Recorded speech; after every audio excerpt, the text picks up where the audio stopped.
Anywhere you want to go. Where? That's fine, anywhere. Just speak as loud as you can. Will do. First off, thanks everybody for coming. We had a fantastic turnout. I did not expect any of this, so it's a testament to everybody's commitment to your community and the VFW sharing that vision. Really appreciate everybody coming out. I first want to thank your board and your town for hosting and allowing us all to be here today. And without further ado, I want to roll straight into the awards. Might be getting a little hot in here, so I'm trying to get everybody out. All right, I'm going to start with Emergency Medical Technician of the Year for the Kingston VFW. Now, these awards, the candidates must have demonstrated recognition by their colleagues, or those they serve with, and I think every case of the winner this year, it was your superiors that put you in. They also had to have consistent excellence in the performance of their duties, consistent dedication to their official responsibilities over a period of years, and continuous growth of responsibilities and skills within their profession. The first person demonstrating those above traits I want to recognize, and please come up, is our Police Officer of the Year, Daniel J. Hine.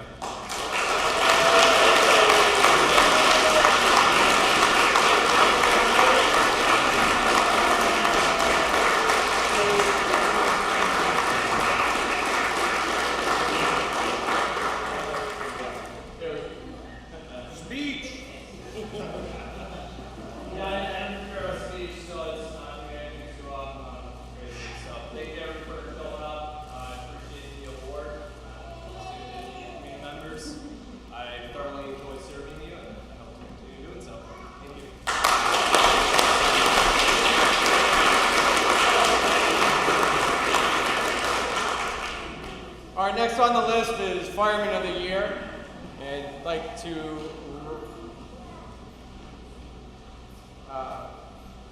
bestow this award on Jason Fellows.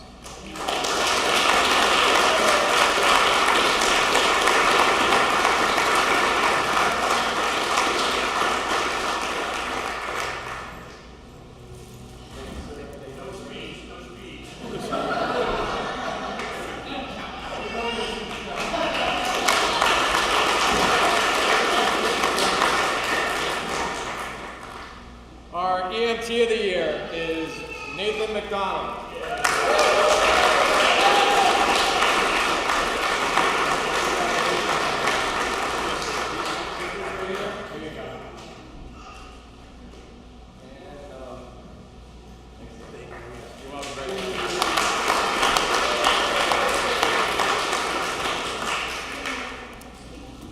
All right, we'll shift gears a little bit into our Teacher of the Year. Our Teacher of the Year this year was put up by our principal at Sanborn Regional High School. She's also worked over at the middle school. So I'd like to recognize Donna Harper.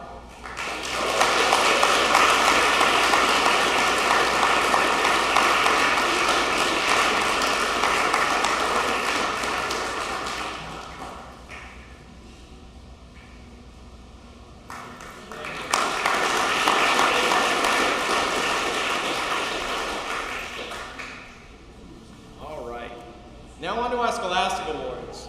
I was asked by the students that wrote our papers for our essay contest if they could read their essays this evening, and we did get a go-ahead from Sue earlier today.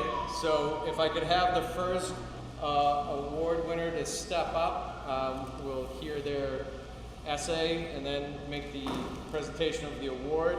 I'd like to call up Luke Dora.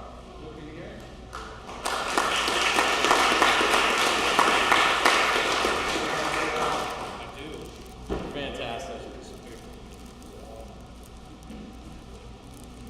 Oh, whole thing? That's what you want to say. I guess we'll read the whole thing now. All right. History shapes who we are. In order to consider where we will go from here, first we must know how we got here. In the years leading to the Declaration of Independence, the people of colonial America were under heavy control from King George III. People felt that they were treated and restricted unfairly. A group called the Sons of Liberty focused on and got many people involved in splitting away from the tyrannical government of Great Britain. When we had finally broken away from Britain, the first Constitution of the United States of America was put in effect, called the Articles of Confederation. Shortly after it was put into effect, it was proved to be ineffective because of the lack of central government. Our founding fathers replaced the Articles of Confederation with the Constitution of the United States of America. The new Constitution was a great improvement over the Articles of Confederation and worked so well that it is still in effect after well over 200 years. What did the U.S. Constitution do for us?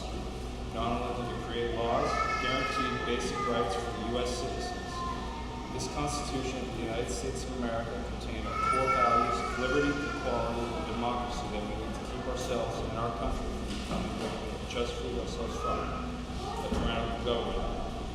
The Constitution guarantees every American fundamental rights and protection of life, liberty, and property. As American children, most of us are taught about what the rights are. We aren't taught why these rights are so important that our forefathers have built the entire nation around them.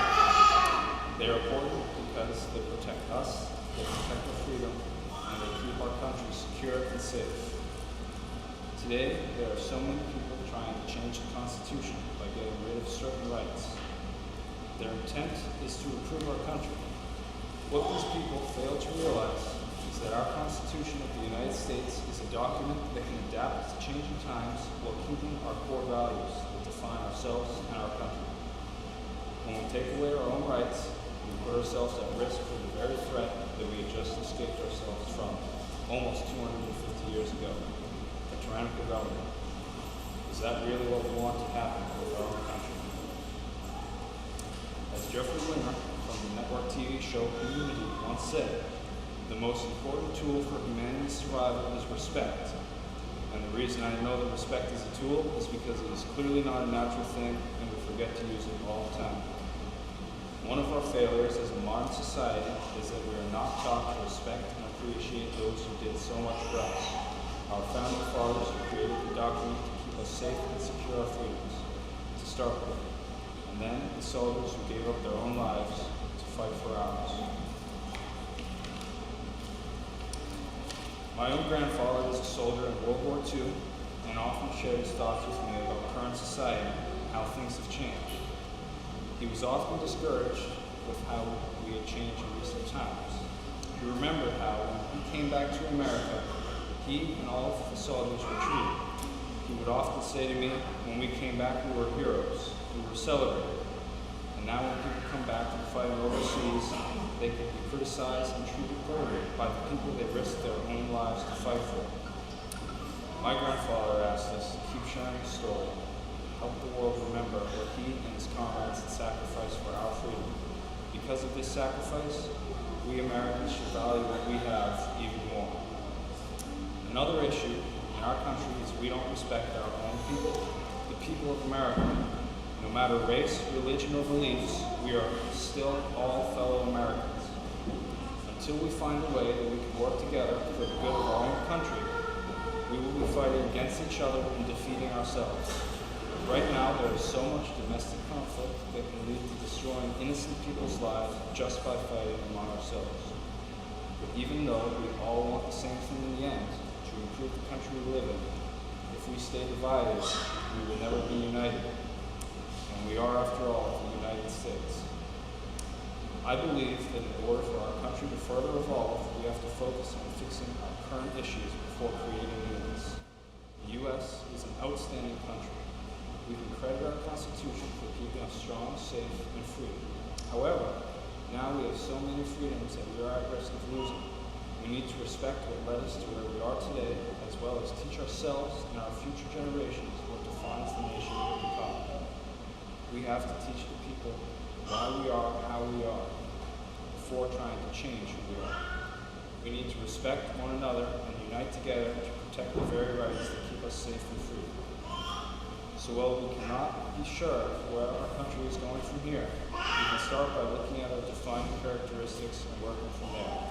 Don't forget where we began, what our founding fathers fought so hard for. Don't let anybody forget what we did for them. My grandfather would say, we can be better.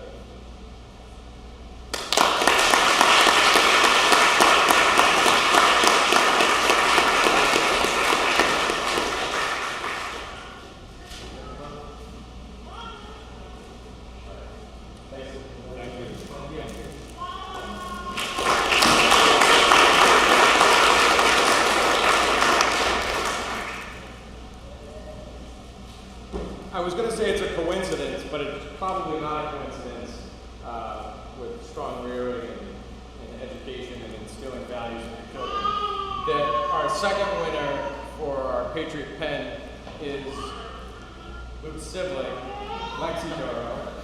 And I just want to say for a second that before these essays were judged, the names were removed. So it's surely coincidence that we have two winners from the same family out of multiple entries. That being said, I want to invite Lexi Darrow up to read her short essay, How Can I Be a Good American?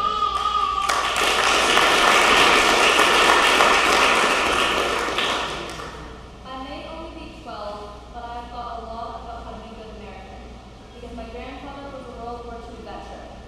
He was proud and grateful for everything he had because he survived. I'm grateful for what I have because of people like him. He has inspired me to be a good American. As a good American, I can help my neighbors and serve my community. For example, in my neighborhood, we shovel each other's driveways when somebody's sick. We bring them food. I care about people who are not as fortunate as I am. I always donate my clothes and toys when I don't want them. Once I help bag lunches for the homeless. I would always help anyone that's not.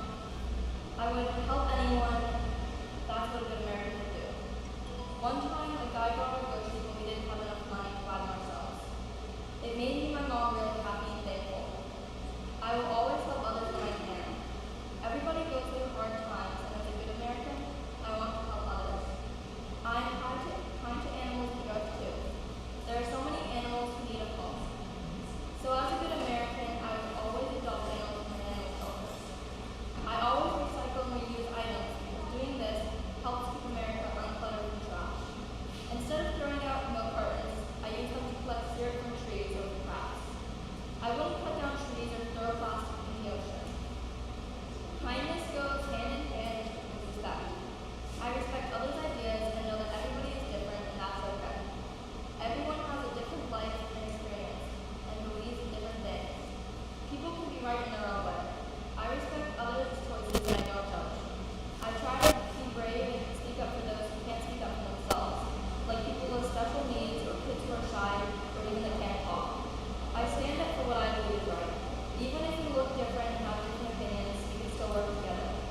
I am proud that I can be a good American by giving up kindness, because I care about where I live and the people around me. Being respectful and kind is what a good American is.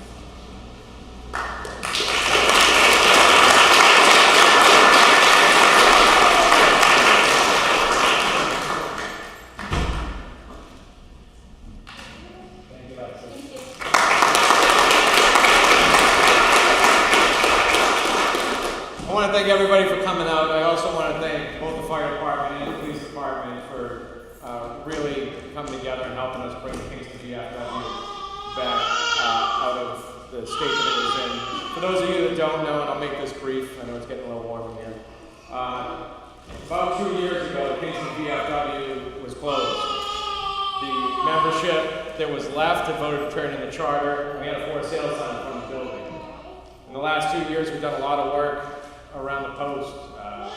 We had an issue with the water system, the sewer system, the roof, the flooring. Really every mechanical thing that could be wrong with the post was wrong with the post. The membership needed some cleaning up too, and we took care of that as well. We're now one of 40 posts that are left in the state, and we're struggling hard, and we're making big gains on that. I was informed over the weekend at the state VFW meeting up in Mount Washington that we made All-American, which is one of the highest honors that the VFW can attain. And we can't do that without the community, without the support of the police, the fire department.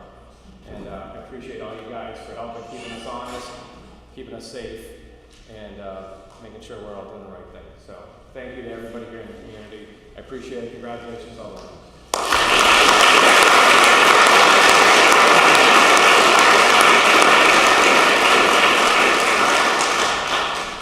And thank you to the VFW for the awards. So you guys can just take to the home meeting?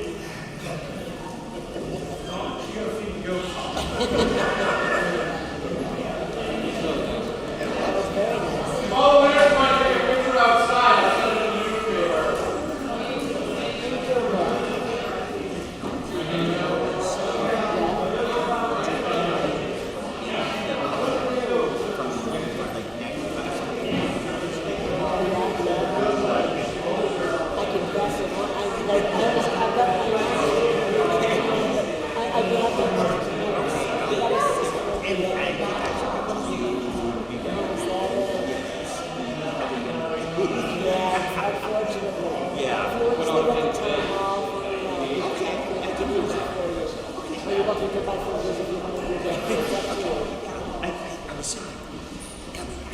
I put it in the newspaper. It's sitting on my kitchen table right now. Oh, jeez. Yeah, that'd be nice, thank you. And I'll make sure someone else that doesn't have one gets one. Okay, perfect. Oh, thank you.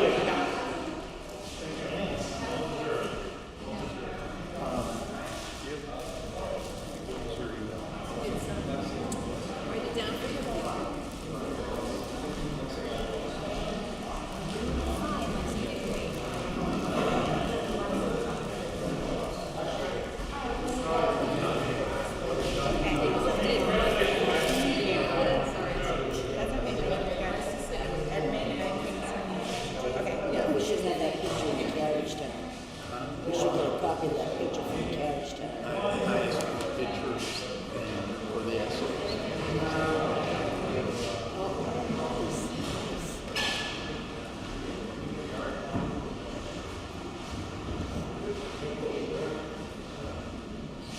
Is Michael LaPointe here? Yes. Front and center.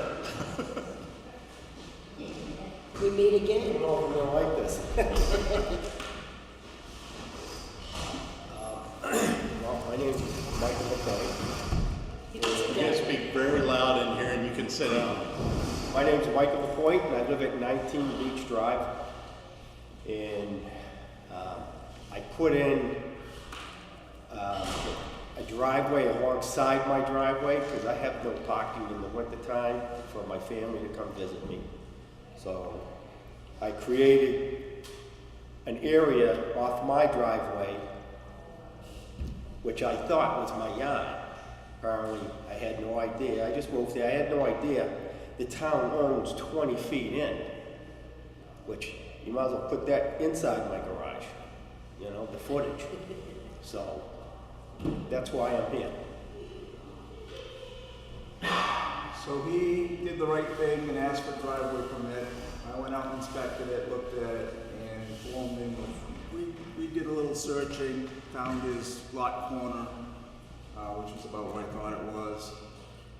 His driveway is within 3 or 4 feet, maybe 5 feet of the lot line that abuts the road.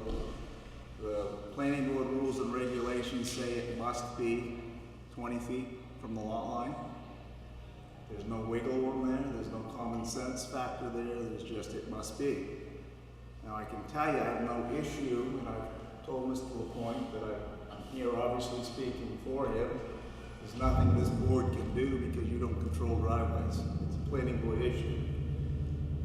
You do have an appointment with the planning board, correct? Did you make that appointment? I'm not sure. I don't think I did.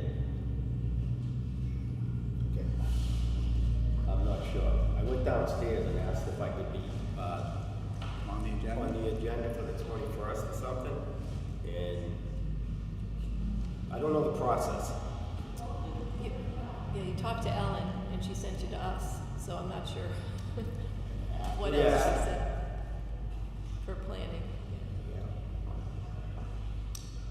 Anyways, Mr. LaPointe needs to go to the planning board, and they need to bend their rules and allow him to put his driveway where he wants to put it. I'll be there to support it.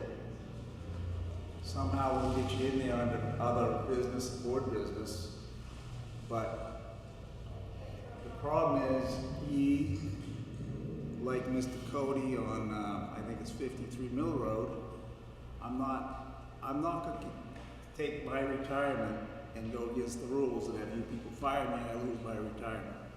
Not gonna happen, I know that, because of 1,000 people here to tar and feather here at the next meeting, okay? We may tar and feather you, but we won't fire you. But there's someone coming in right behind me that doesn't have the support of the people like I do. The system needs to change. The rules need to change. I believe the selectmen should be in charge of the driveways, driveway permits, enforcement, everything else. I've said that for years now, and now it's coming to a head. Mr. LaPointe and his family stuck in limbo right now. It's not right, but I'm not gonna sign off on something that doesn't meet the rules and regulations. And I will tell you, I've done it in years past. I always use common sense. That's why people kind of appreciate my way of doing things. Common sense doesn't keep you from getting fired if you're breaking rules and regulations. Okay? So, we need to fix it. He's stuck. I apologize to him, and I have apologized, and I'm trying to get him through the system. Tomorrow, I'm paying tomorrow, but tomorrow, call me on my cell phone. We'll make sure that you can get in here for the 21st and get me before the planning board so we can resolve this fiasco. Let me ask another question here. The problem is that his driveway is too close to town-owned land? Yep. Is it town-owned or Ridgewood? Is it common land in Ridgewood? It's not town-owned land, you're absolutely right. It's common land, it's the Ridgewood Association. We don't own, a lot of places, we don't own the earth underneath the road. We Right. own the right-of-way. And especially in that Ridgewood neighborhood, there's a lot of the lots are very irregularly sized and shaped, and having lived there for 50 years, I've experienced some boundary issues myself. But I have a right to grant the driveway permit, or the town does. Okay. It has to follow the rules and regulations. So the rules and regulations are set by the planning board. Administration of the rules and regulations are set by the planning board. So They this, meet once a month, so you end up with a situation like this, there's no relief for 3 or 4 weeks. If he gets on the agenda. If he doesn't get on the agenda, or I say that person doesn't get on the agenda, it could be 5 or 6 weeks before we can solve the problem. One of these days, you're gonna have a house closing, and the driveway doesn't meet what the original plan said. can the planning board make exceptions to their own rules? I think that's, Absolutely. they can. Yeah, they just did on another one. And they have. Okay, all right, so it's not like he has to go to the zoning board of adjustment or anything like that. The planning board can grant the approval. I went by today to see Mr. LaPointe's lot, because it's just around the corner from me. And his driveway is in the back, the front of the house looks beautiful, right on Beach Drive. You could see, there's no way he's gonna be able to put a driveway without excavating half the lot, because it's up on a hill down over Beach Drive. So it makes sense to leave it, to have it where he's put it. Well, absolutely. The driveway's been there forever. He's just expanding the driveway. He wants a little bit more space, parking space or two to park his vehicles. I don't have an issue with it. It's just the rules don't allow it to happen. So, So I guess what would it take though to put it the way you want? Does it have to be a vote of the town to take control, or? you and the planning board just figure it out, to be honest with you. It doesn't take a vote. There was an attempt made about a month ago that involved the code enforcement officer at the time, the road agent, a couple select people, and the planning board. And it didn't come to fruition for a lot of reasons, but I think this needs to be something that is scheduled with the planning board, because the unfortunate thing is the planning board holds the authority there, but we are the enforcer on it. And there's no mesh between the rules and our authority there. So we have no right to adapt things, and as Rich said, if someone has to wait a month or longer to get on the planning board's agenda, and it's been an issue, I can think of at least 6 times that I can recall off the top of my head that this has been an issue and it needs to get resolved. And exclusive to Mr. LaPointe, Do we need to send a letter to the planning board saying that we would approve the expansion of his driveway as Mr. LaPointe? Wouldn't be a bad idea just to know that their support is there. If we want to make a motion and a vote. Yeah, I'll move that we do that we support him, Mr. LaPointe, and our road agent, Mr. St. Hilaire, in what they project to do for that property. I think that way it's an official ruling from this board, who is, as Phil says, the enforcement officer, that we think this is the right way to go on that particular piece of property. I don't know if you take a friendly amendment, I'll second it, but just to say, and we'd like to further the conversation on, putting it where we feel it's most advantageous to the citizens. Makes the of most Kingston. sense. Makes the most sense. And that does make the most sense in the back of the house there. It does. I'm good with No, but I'm saying, let's sit down and figure out a way to get the. Yeah. We tried several times over the years and But- All right, well, let's just get this done. This is a new, I think we should go forward on this. I'll second any it. other discussion? All those in favor say aye. Aye. Opposed, abstention, carries. We will send a notice to the planning board to let them know we approve it. And she's in tomorrow afternoon, I believe. Okay. Okay. Good luck. With Dave in the morning, but after that, I just want to just make sure we come up, but somehow we get. She's not, she thinks she's gonna be in at 8, that's what she said in an email earlier today. Thank you very much. Thank you, sorry for the troubles. We'll get it. Thank you. can I, Mr. Chairman, Yeah. just on that matter, Susan, can we schedule a meeting with the planning board, leadership of the planning board or whatever, to just, Just, between 2 selectmen's rep, the road agent, and Ask them into one of our meetings to have a discussion on the driveway issue. do you want them to come to your meeting, or do you want a special meeting at a different? It'd be better doing a special meeting. Yeah, I think keep it informal. In If we the did interest it of 6:30. cooperation, that's fine, we don't need to drag it before. Yeah. We can do it at 6:30, before this meeting, just so it's, Yeah, because we tried to do it one other time and everybody said we can't come during the day because a lot of it works. Yeah, but even if the chair and vice chair could come and we could just have a discussion about this issue, maybe. Yeah, we'll make some calls tomorrow and see when everybody's available and then So your schedule. next night meeting, as it stands right now, is not till July 11th, I think. Well, there's a hall. Yeah, well, you got the morning meeting at the end of the month, unless you want to change that. Our next appointment is expecting it to be at 8, so can we do this out of order? Does anybody care? No. So Ernie can not stay, but this is 3 bids Thanks, for the Rich. stained glass windows for the museum. And we publicly open them.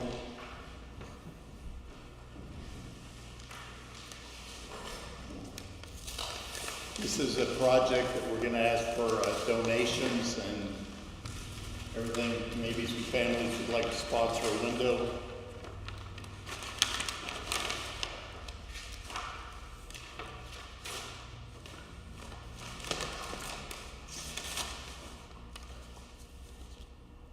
If you guys wanna just say who it is from and the amount, bottom line. Okay.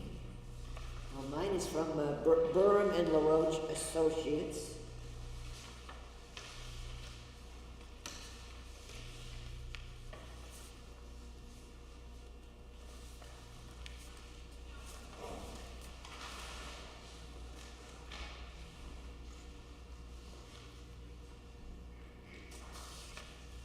But I don't have a price on here. At least I don't see it, let's put it this way.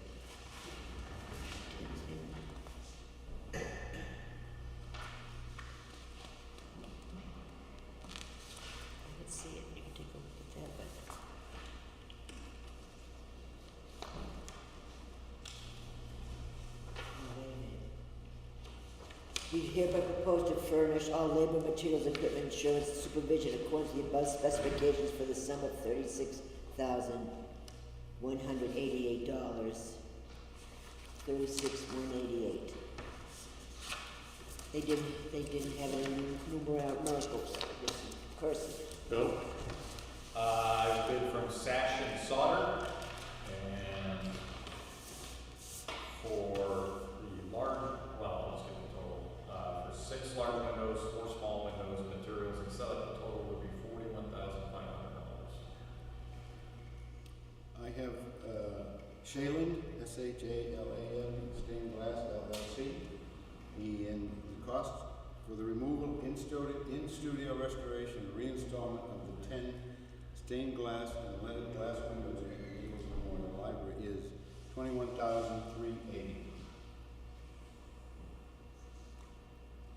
It's normal, I would take a motion to turn them over to the Heritage Commission that's doing this project, let them review them and get back to Turn us. with recommendations on the Second. Discussion. All those in favor say aye. Aye. Opposed? Motion carries. Ernie, if you'd like to come. So you got your work cut out, pretty big span there. Make sure, yeah, they get everything the same. 2 might, but the third one doesn't sound like it. Ernie, you really don't want to take those, they should go to Susan tomorrow, pick up the copies tomorrow. Okay. The original shouldn't leave the building. Thanks, Rich. You need to give us another copy. That's it. Rich, while you're here, you want to talk about the oil sludge issue? Sure. So you have Leo in front of you in a contract we called around. That is the remnants of the waste oil collection that's done at the highway garage for household. So if you change your oil at your house, you want to bring it, get rid of it, dispose of it properly, you can bring it to the highway garage the first Saturday of the month between 11 and 1. We have a 1,000-gallon tank that gets dumped into, and occasionally we have to clean the tank, clean the sludge out. There's about 10 or 11 55-gallon drums of sludge that need to be removed, and that's the best price I've got to get it removed. We are in the process of, I think that for $2,300. There is a grant available for up to $2,500, which we've applied for. So, in the meantime, I want to get it out of here one way or the other. The waste oil furnace. If prices stay the way they are right now, and we collect the 2,000 gallons we normally collect, it's going to save you about 12,000 gallons, $12,000 in heating for the highway garage. So occasionally we have to shell out a little bit of money to, get rid of the sludge and debris, and that's what that's for. And your insert in the tax bill helped. You said you had more Yes. people this past. Yep, it wasn't the tax bill, was it the tax bill? It wasn't. Yes, it was a tax bill, and there was also a mailer that went out for You're right. It was before that. It was both. It was both. In Rich's defense, he may not know because it was the solid waste and recycling committee who put that flyer out, so. No, he put one out too a few weeks before. Yeah, I did one too for the stormwater stuff, so the voters got hit twice, and so we had 8, 10 new customers delivering waste oil to the highway garage. So is that something you do every year or something, have the sludge removed versus something? No, it's about 6 or 8 years worth of. Okay.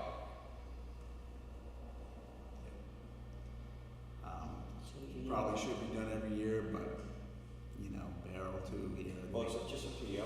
It's just, Yep, that's what's going on. And then I think the last thing that involves you tonight, Bids for pipe. the water line. Yep. So about a month ago, you folks opened the bids for the water line. My recommendation would be you award the bid to F&S Construction, and we go with the PVC pipe option. The lowest two numbers, F&S Construction was $70,000, and BPB Construction was $75,500. I could find no reason to throw out the lowest bid, so my recommendation, you should go with that one. I will tell you, if you wanna go with ductile iron pipe, it's about $30,000 to $35,000. The low bid would have been, and that's not my recommendation, the low bid would be Eastern Seaboard Concrete at 104,500, 104,500. And then the next lowest bid for that, I believe, was BPB at 105,500. So my recommendation is it's just the water line for sprinkler systems. PVC pipe is fine, it's 8-inch pipe. It'll handle the flow and the load, and it saves us $30,000+ to go with plastic. So that's my recommendation. F&S Construction LLC for $70,000. And Rich, we had what, 80 or 82,000 budgeted for that? That's the number that I've been through around and told people, and there's money in the building maintenance infrastructure fund. There's about $300,000 in that fund. So motion. So moved. Second. Second. Discussion. The other thing I wanted to ask Rich on, like, there was one contractor that gave two different prices, but it was for a different scope of work. He didn't have a chance to bid on the PVC, and he did two sides of the road. Did that affect that bid at all? He was given that option to go plastic. In fact, I specifically asked for the option of plastic. So. I just happened to open his up, and his had the two different bids, first side of the road didn't have the other one. All those in favor say aye. Just a clarification on the Okay. motion, who is the contractor seeking to award? F&S. Yes. For 70,000 change, whatever. $70,000 exactly. All those in favor say aye. Aye. Opposed? Motion carries. A couple other small things, if you got a few minutes, we have been registered and approved as a licensing, certified licensing, place to license CDL operators for town employees. So if firefighters, I'm listed as the administrator, obviously I'm short term here, and I put my name on there just because I'm short term. But there's some liability that goes with that. With any certification liability, there ought to be some pay. I'm not looking for it, but you need to consider it for the next person, whoever that might be, whether it's one of my employees. That employee has to have, whoever is the administrator has to have a CDLB or CDLA license to be the administrator. So that would probably, one of my employees or maybe the next guy that you hire is gonna be. Rich, can I ask what that entails? Just getting yourself certified, and then the instructor needs to take certain classes and be certified himself. So you're actually gonna teach the class, kind of like they did with the fire station about 10 years ago or whatever? Not so They much, did it's up to make sure that those people are ready, that they know their stuff, they've studied the book, they maybe make up some practice tests. The primary focus is actually butt time in the seat driving and making sure they're competent and know what they're doing. And that's what the state's looking for. So we don't just, it's been pretty easy for town people in particular, but to get licensed. And there's people that have licenses that have never driven a truck before. So There's a new certification that you have to attend the school. Right. Now, you can't just show up to the DMV and take a class anymore, so this circumvents that. I would be considered a trainer and make sure that, there would be some sit-down time at the shed, studying the book. Hopefully there's going to be some practice tests developed by the state or by the federal motor carrier, the folks that do the licensing. I'm not 100% sure of that yet, but at least we'll be able to. Other than that, you've got to send someone out and spend $8,000, $9,000, $10,000 to get them licensed. Well, it makes sense to do it in-house, why not? It really does. I've already looked to hire people, and there's plenty of people that not plenty, there's a few people that wanted to job with the highway department, they're not licensed, so they're really useful to me. I need people that I can put in the trucks, and there's only 5 of us. There's no laborers. And they're big trucks. They're big trucks, yep. That's one thing, and I'm going to change the point of contact for the drug and alcohol testing that needs to be done for my guys at the highway department. I'm gonna change it so I'm back, so I'm the point of contact. The administrative assistant would be the one that receives the calls and scheduling, because I am a licensed person. I might be that person that needs to go get a drug test, which is a random draw. And right now Cindy's doing it, and that position is in flux right now. Cindy Kennerson has been doing it. I started the program, I don't know, 15 years ago. I asked her to administer it because my name I am part of the pool because I am a licensed driver, that I do occasionally have to go and get tested. It's a random test. They might call me tomorrow morning at 9 o'clock and say, be over to Exeter in 45 minutes for a drug and alcohol test. So you want to change it to Lisa? Yep. I'll be the administrator for now, but it's gonna be, and there's a few other things that we're looking at, perhaps changing to take some of the stress and strain off the town hall downstairs. I would recommend that trash pickup, those kind of calls be redirected to the highway garage versus Susan having to handle it. Worrying about recycling buckets and things like that. I would think we start working towards that goal. Susan, this is your chance. Okay. You don't want to lose that. You got it. That's my favorite thing, though. Yeah, you know what makes She's sense. got a long list, Phil, are you kidding? So you would take the money for the recycling bins too, or that's still coming? Money would have to, we could get someone bonded at the highway garage. Right now, there's no one bonded. Yeah, I don't mind doing that, but the complaints and things you want. The complaints and when is trash pickup on the weekends, I'm gonna post it on the town webpage and get the message out there that, we're having a blizzard tomorrow, then I'm gonna pick your trash up, so don't put your trash out in the street so the snow plows can plow back in your driveway, those kinds of things. All over your mailbox. Yeah. So, anyways, thank you. It's just a few things I think we can do to help take some of the strain off the town hall here. Thanks, Rich. Have a good night.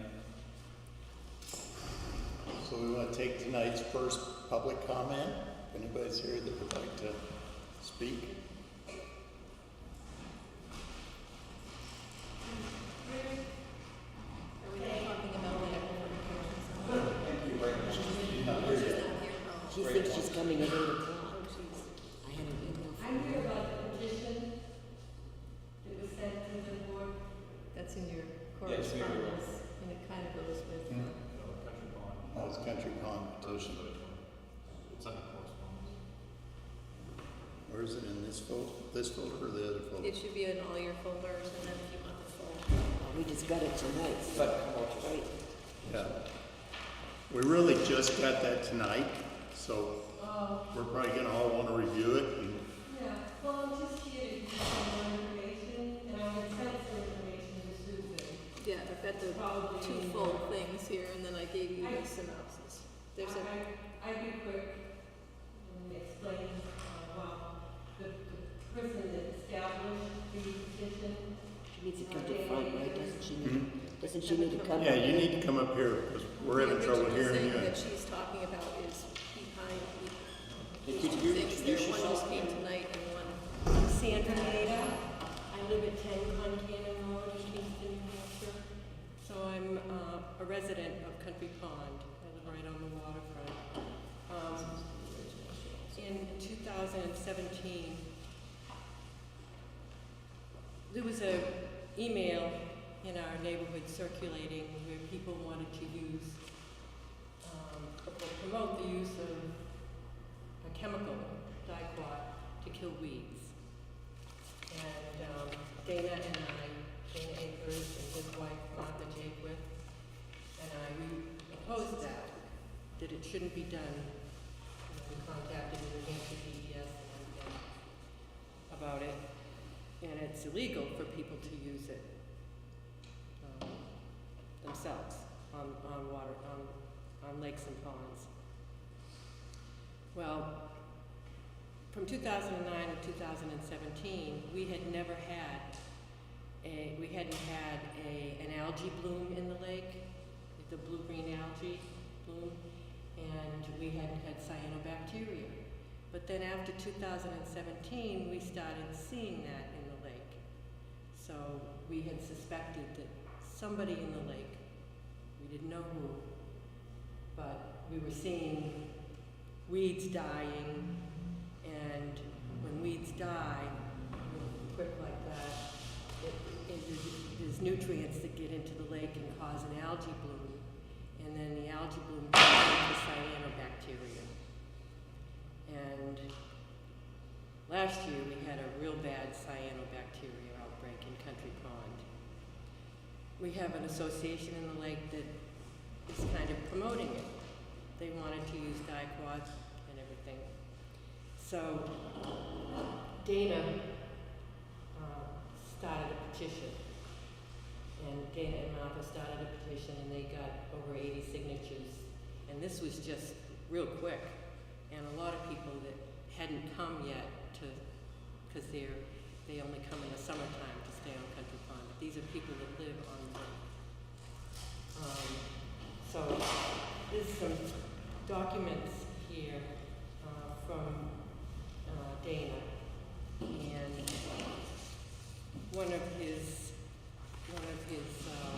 a letter to one of his neighbors. I don't know if I sent that to Susan. And about this suspicion that the neighbor was dumping this dicot into the lake. Anyways, Dana couldn't come tonight, and neither could Martha, so I came.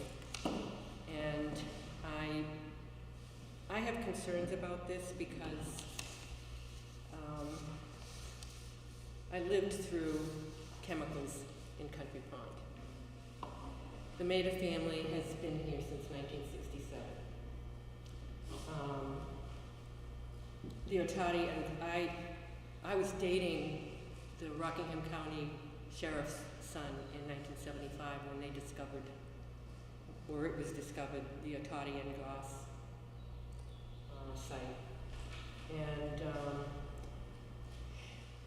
my sister-in-law, Anne Marie Maida, had been swimming in the lake a lot since they had obtained the property. She was swimming, she was skiing, she was in boats and everything. And in 1988, at the age of 35, on the day that my youngest son was born, she passed away from cancer. So the Otati and Goss site wasn't remediated until 2002. And then in 2019, PFAS was found in the marsh next to Country Pond. So I am vehemently against any kind of chemicals. I don't want to cut you short, but I think what we need to do is pull in everybody that is involved in this, the lake associations, the people that are involved, the conservation group. It looks like they're not going to do chemicals this year because they took a vote and people voted against it. Okay. Who's they? Who took a vote? The Country Pond Lake Association Incorporated. Okay, and so the Lake Association is not putting anything into the lake. The Lake Association is not putting anything into the lake. Not this year. Not this year, okay. But I was just here and Dana to give the select board information because Well, like I say, we'd be better to get that information when we have everybody together, you know, the different groups, so you don't have to say it all twice because they're going to hear it again. And I would like to, you know, read this and do some background check before, you know. Well, Country Pond is in the Aquifer Protection District too, and all of us on Country Pond have wells. My well is 10 feet from the water. And most everybody else's wells are very close to the lake, so we just don't want chemicals. I'm 73 years old, I pull weeds. And I was in the water today to hear pulling weeds. And if I can do it, anybody can do it. I mean, it wasn't too many years that those groups came to us and asked to be able to do that, and everybody supported it. So, you know, we gotta get the players and see, you know, what's changed or if anything's changed. Oh, things have changed because we've educated, there's another association, and we've educated people about what happens with dicot. My sister lives on Big Island Pond, her and her husband. They used dicot last year. They had a fish kill, it also killed turtles and birds, and they had a mess. And last year, when we had cyanobacteria, we couldn't even use the lake.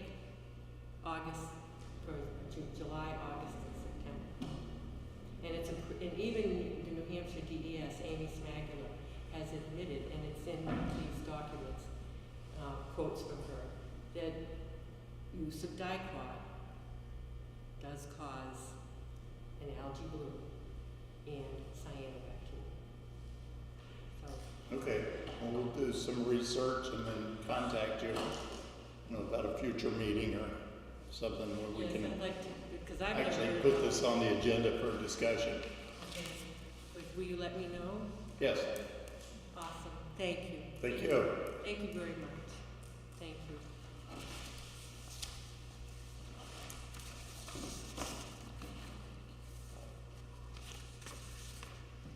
Did you need any more copies?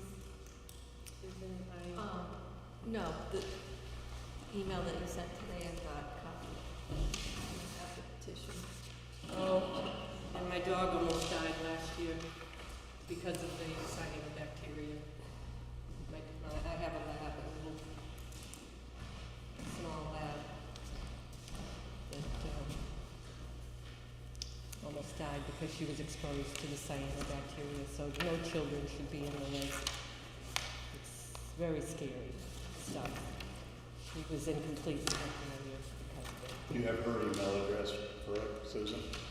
Yes, I do. Sandy Maida at Comcast. It's on the other email, yeah. Yeah, I've got Yes, one. I can find you. Thank you very much. Thanks. Thank you all. Thank you. Ms. Engel. I do, a couple comments. Oh, Graham, you want to speak? I'm sorry. No. Okay, all right. Go ahead.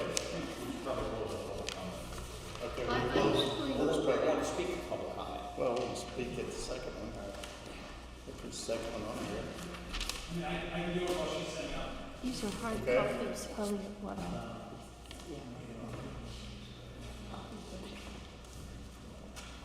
It's always risky when we send stuff out on the day of the meeting. Yeah, you never know. Whoops. She said,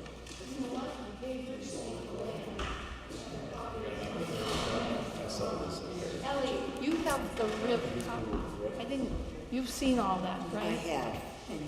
And I gave Rich.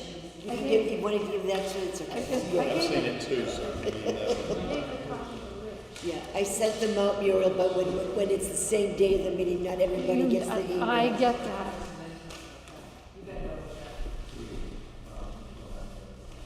Thank you for seeing me tonight.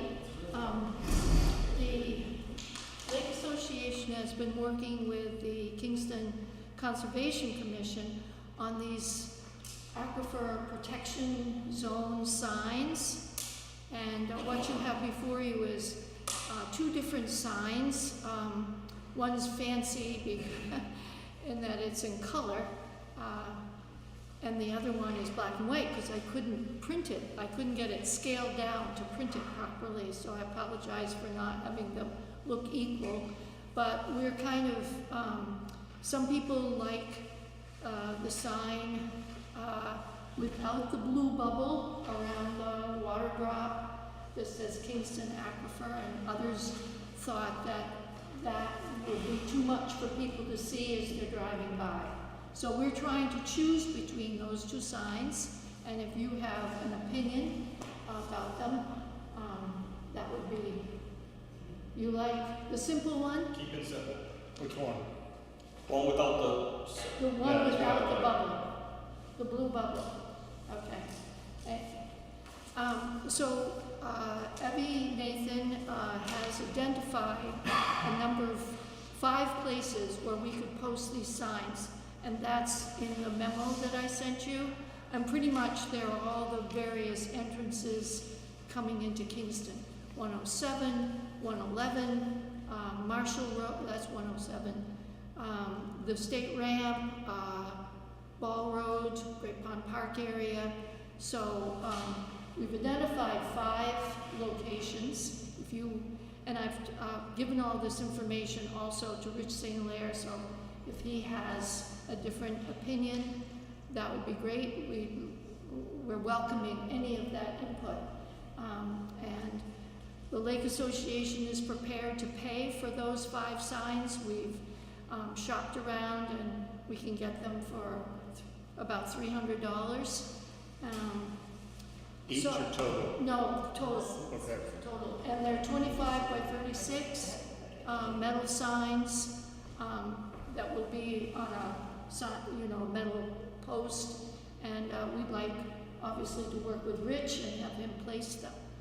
So I think I'm coming back to you people because we need your permission, I think, to place those signs and see if you, one, like the idea, and if you have an opinion about which sign, so.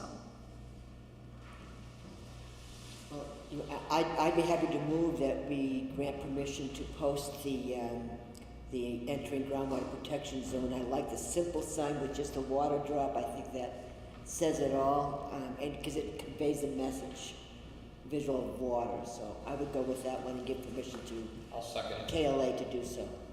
Motion and second, discussion. All those in favor say aye. Aye. Opposed? Okay, well, thank you very much, and I just want to repeat, our whole purpose is to educate people as to how important water protection, healthy water is.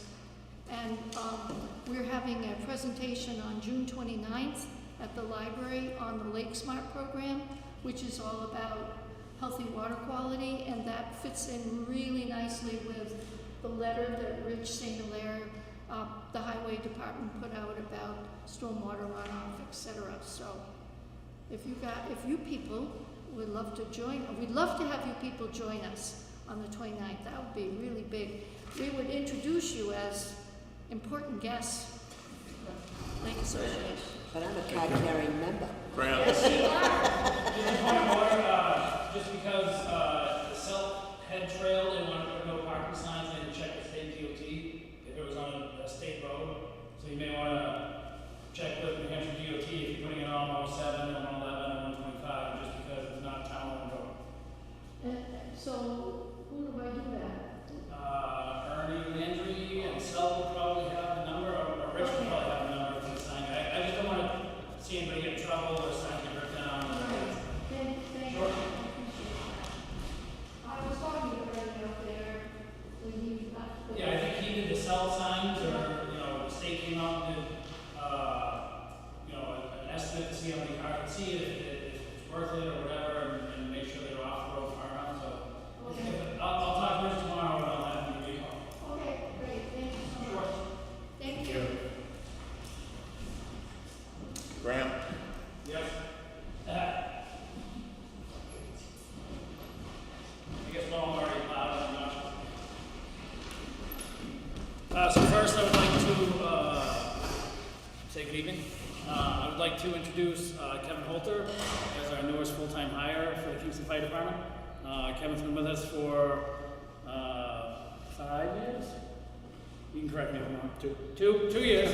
But it seems like 5. Yeah, it seems like forever. So he was a per diem medical technician with Lawrence General before us. He was on a call department for 2 years.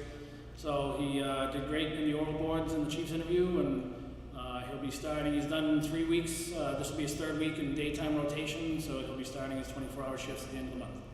Great. Welcome aboard. Thank you, appreciate it. Does that put you at full staff? Yes. Knock wood. Just so we don't have the classifieds on our Oh, okay, gotcha. Get one off of it. Thank you. Thank you very Say much. a few words, or Sure. about yourself? Yeah, just, I want to thank you for the opportunity. A little bit about myself. I've been in Kingston for about 8 years. Previously lived on Casher Drive, just recently moved up onto Farm Road. Married, wife, 3 kids. Like Graham said, I've been in an apartment a little over 2 years. I just, thank you for the opportunity, and I look forward to spending many years here in Kingston. Thank you for the opportunity. Great. Thank you. Thank you. Thank you.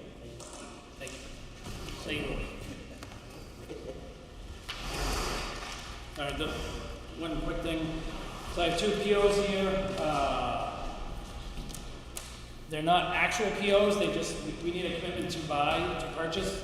So I talked to the board a few months ago about going for a grant. So we were awarded the grant for a total of 52,368. Yes, thank you, perfect. So at the time when I brought it up, the town needs to come up with a 10% match. So the match the town needs to come up with is $5,282.82.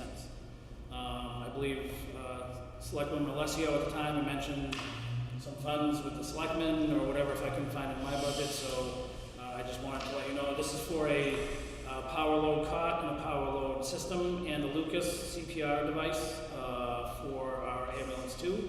So now both ambulances will have the Lucas machine, which we use for CPR, and the power load cot and stretcher, which assists us in loading patients and saving the backs of our employees. So It's a long time coming. Thank you. I would like to publicly thank Kelly O'Brien Langdon Muldoon.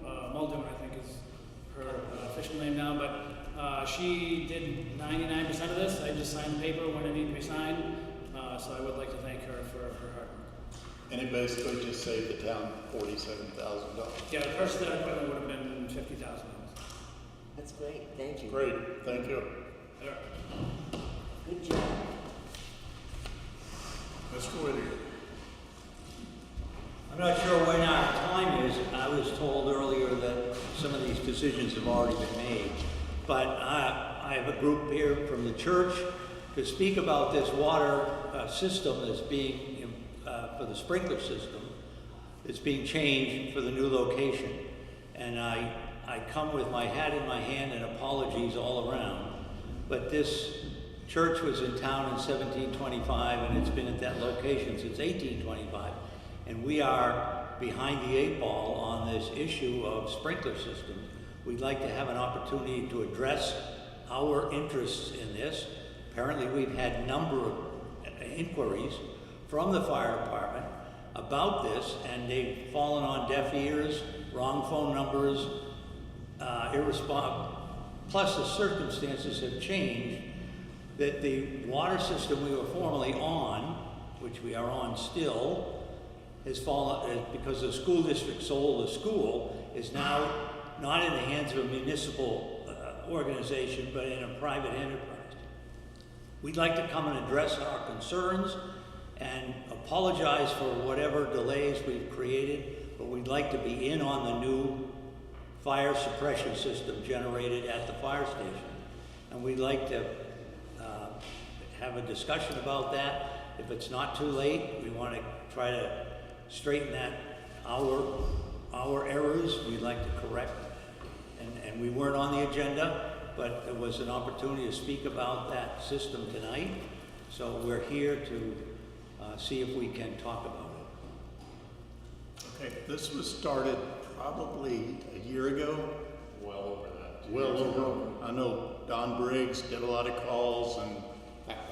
It's not worth talking about the. No, well, I just want to say that one of the first things we're going to have to do is check with the engineer to make sure everything's okay to add you now, because We're almost done.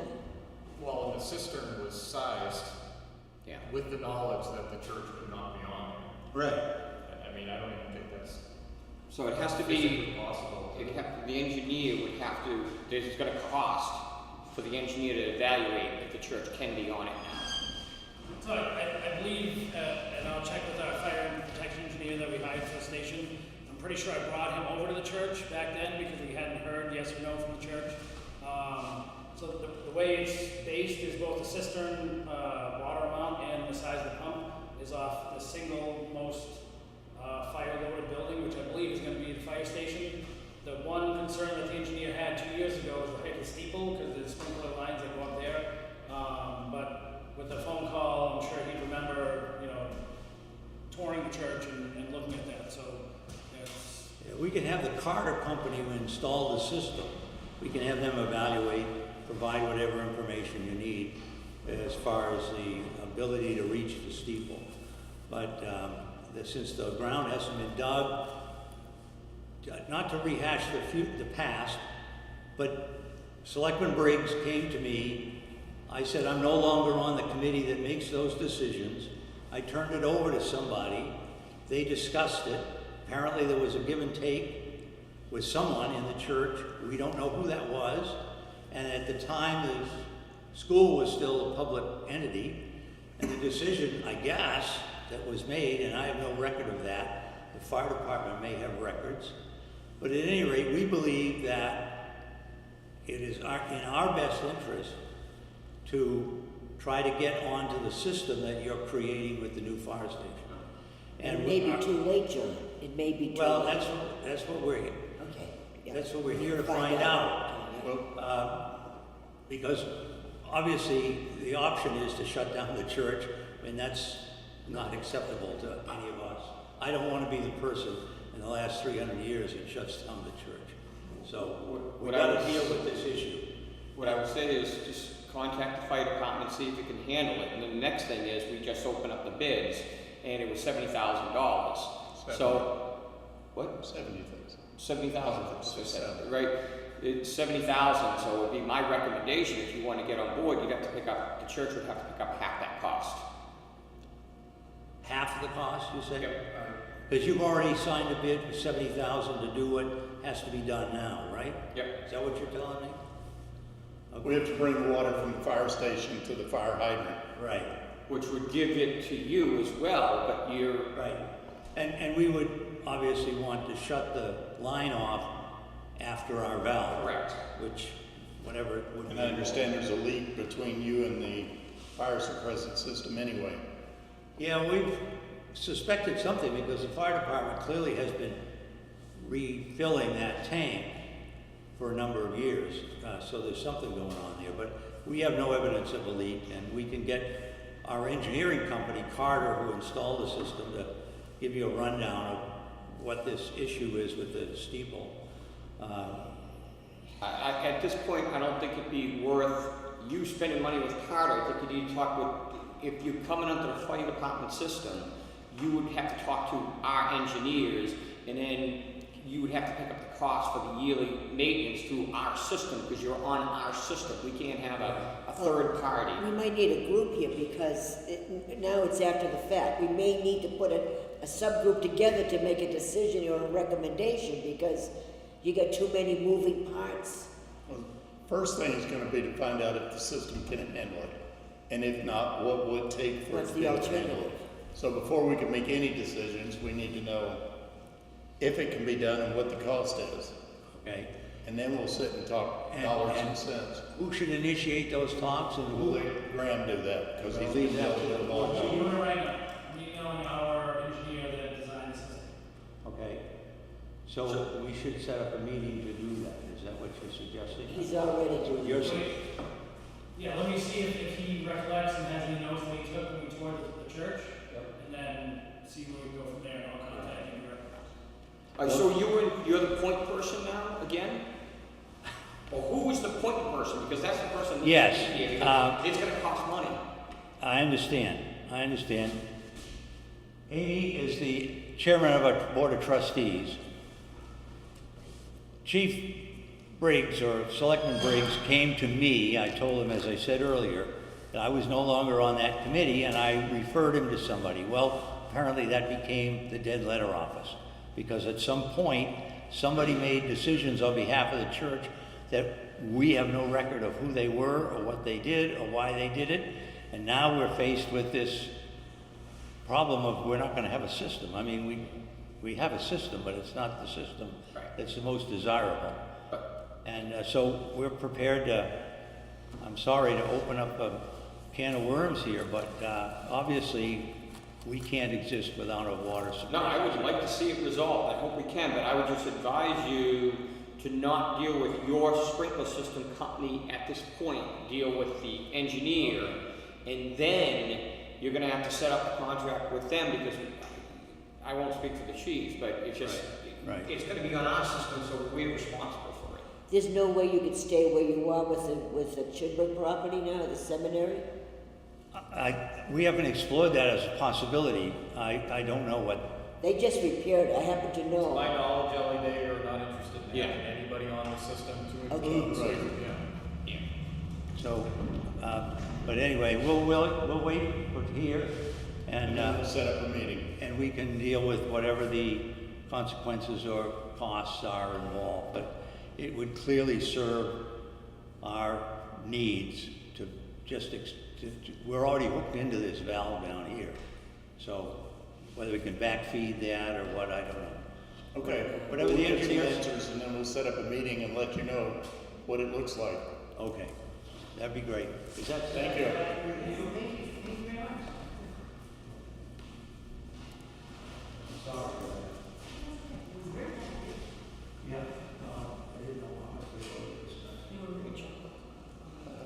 Big one.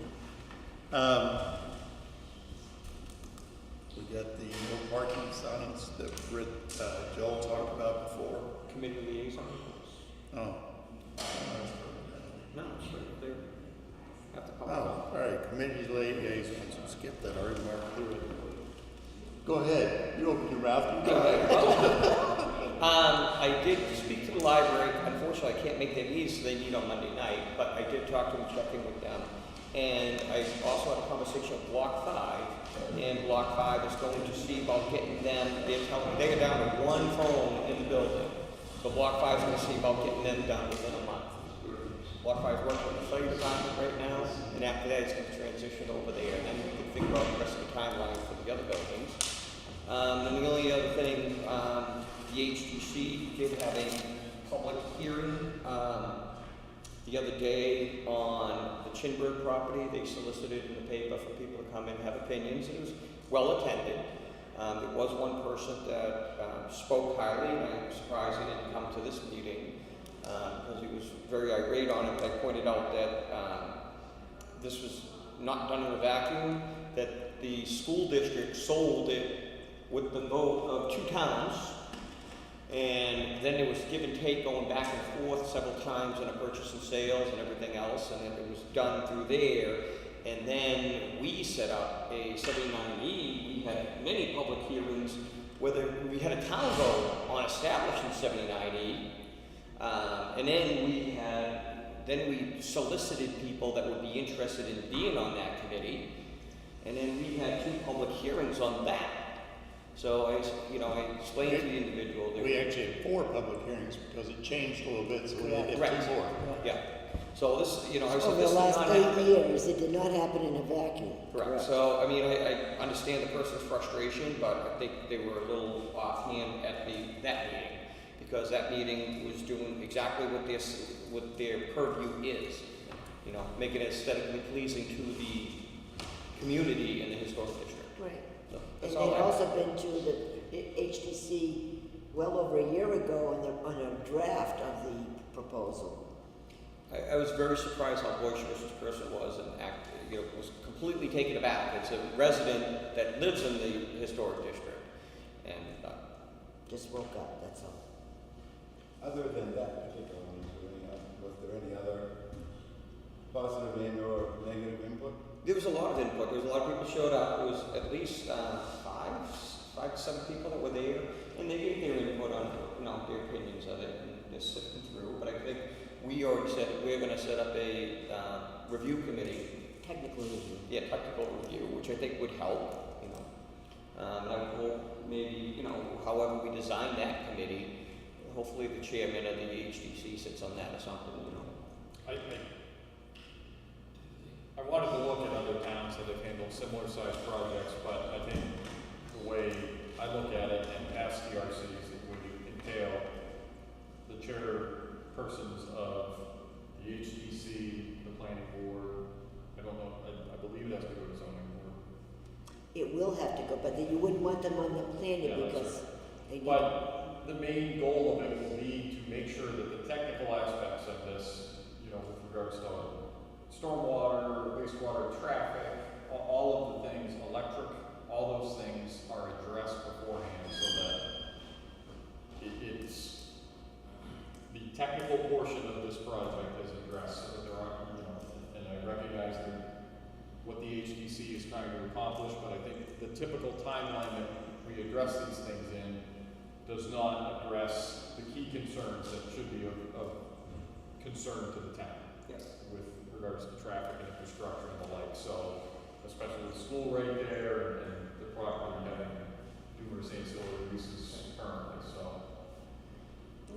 I will say, I don't know much of Mr. Chinberg, short of, you know, we talked about it when he was a potential buyer, and I looked at Exeter, and we looked at Newmarket, we all looked at different communities. Newmarket and Somersworth.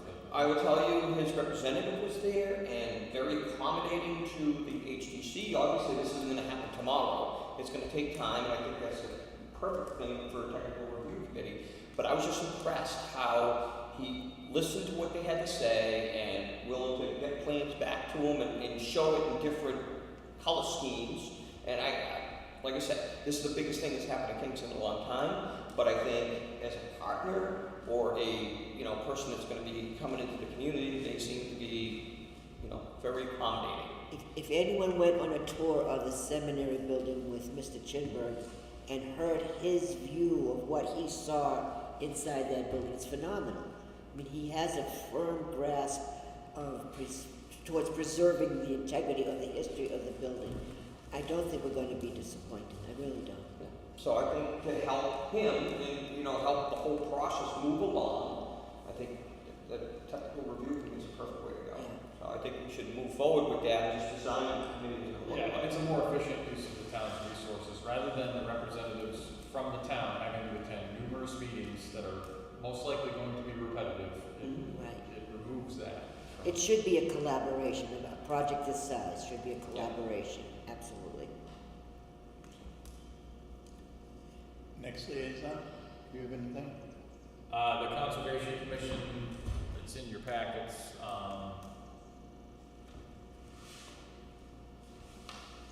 Where is it here? Operational guidelines, is that? The operational guidelines that were, they're in your packets. Yeah. Is this already what it is, or is this edited? So the story on this is, the chair of the Conservation Commission was going through some documents and found operational guidelines from 1975 that were quite out of date. So I was not at the last meeting where these were ratified, but I was at the initial meeting, well, one of the main meetings where it was discussed. So I think this is a good template for our other commissions. It basically lays out the roles, responsibilities, and of what the commission's intentions are, what their role is in the community. And if you have not read through this, I would strongly advise doing so and just kind of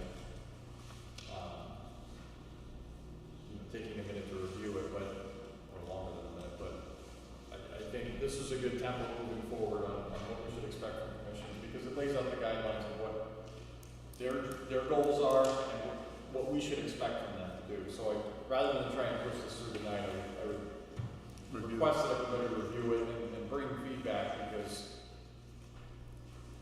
if we don't understand what everybody's job is, there's going to be conflict, and I think this is a key way to avoid a lot of that. So. Can I ask you, were we all set with that intent to cut? Yes. All that worked out? So Mr. Newman. It's a very well-managed property. His intention with that cut is to take on, so basically, the first cutting left some seed trees, some larger trees, and just basically seed the area with growth, and his intention is to cut those large trees and kind of verify around those areas there are seed trees already in place, established, so his intention is just to harvest the lumber from there. The white cedars are not prohibited to cut, and the ones that he is intending to cut, we walked out to, and they're just larger ones at the end of the lifespan. So I found it to be, fully within the practices that we were proposed within that easement. Okay. And everybody has signed that, and I believe that's already gone back. Yeah. Yes. And just another note on that, his logger, it was a different logger that one of the items of contention was a clear cut that had taken place. That was a different logger before he owned the property. The one that he currently uses low impact forestry practices. He does have a skidder, but he does not use a fellow butcher, he uses a chainsaw, and the property reflects that. There's no major washouts or anything, so just a well-managed property. Planning board hasn't had a meeting, right, since our, 21st is the next one. Speaking of the driveway, trying to get in there, there's only one item on there for the 21st, so we should be able to squeeze. somebody told me you were gonna be out of town. 21st, no, I'm back on that day. Oh, okay. Unless you'd like to go with them. No, I just wanted a little warning. No. Specifically to go to the planning. The solar committee had a very brief meeting week before as we opened up the RFQs for the beginning of the process to see whether we can go forward with the solar panels. So they'll be meeting this week to actually review the three proposals and make a recommendation from there. Oh, one more thing. Solid Waste and Recycling Committee did get a flyer out with the tax bills. Everybody should have seen it.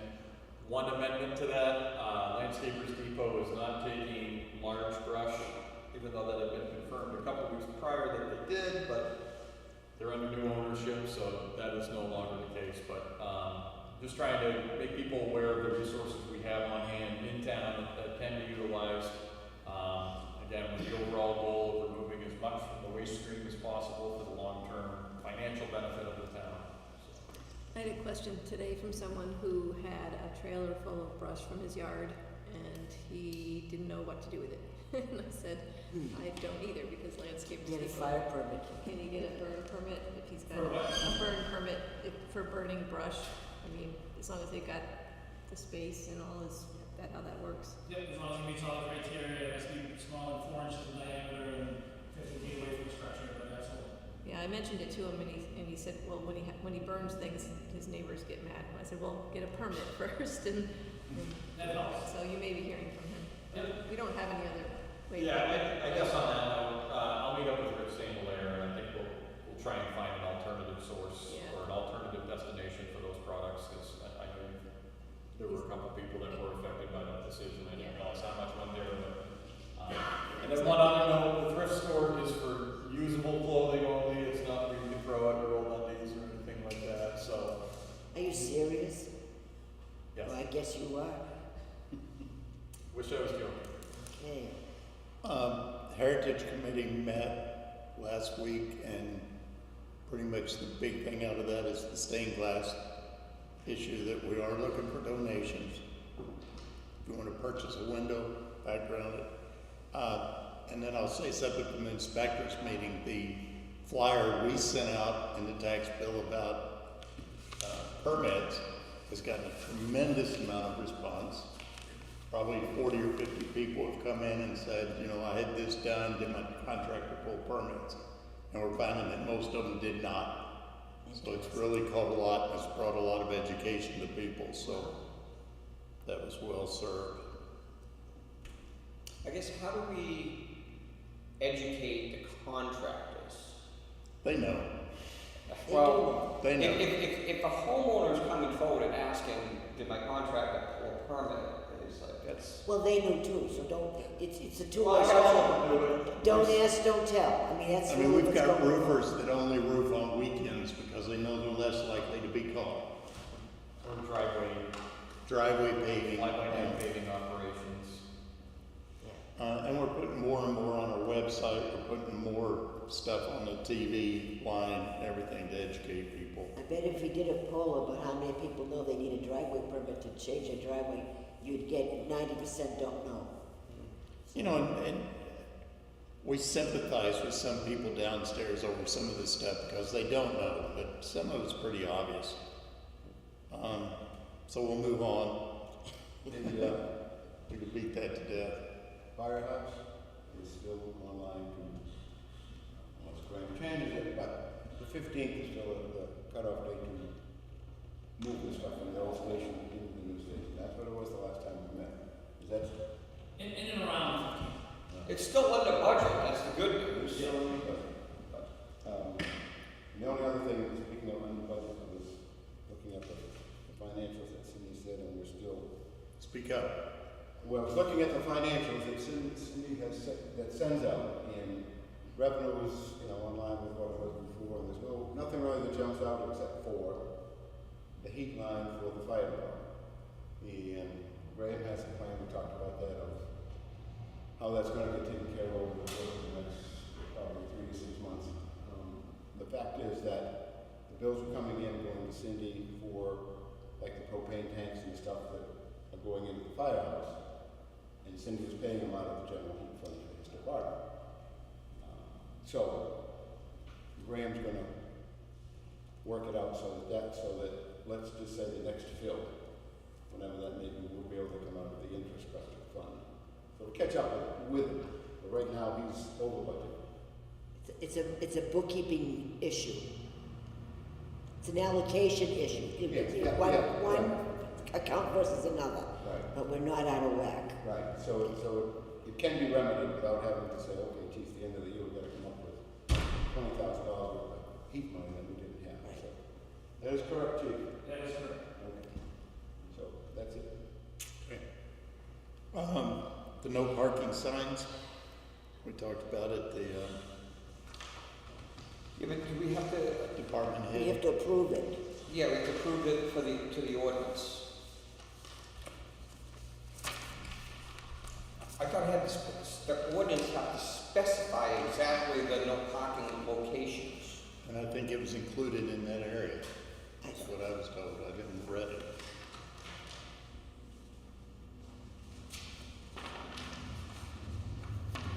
Who is the police liaison? That would be me. Do we want to? Research it. Yeah. Yeah, I think, Right on this. right, so let me, Because they had the regulation attached to the request. But I put that on. for 4 years now, I've been listening to people say there's a mythic list out there that has, every sign we have has been approved and voted on and. for a specific location. Yes. That's, yeah, Okay? Okay. that's why I'm questioning this, yeah. So we I'll can't. follow up with you. I assume the solid waste and recycling, we're gonna wait, because you don't have any answers on that. We're still reviewing Yeah. the contract. Add department users of NHDOT fuel distribution. Solid, right?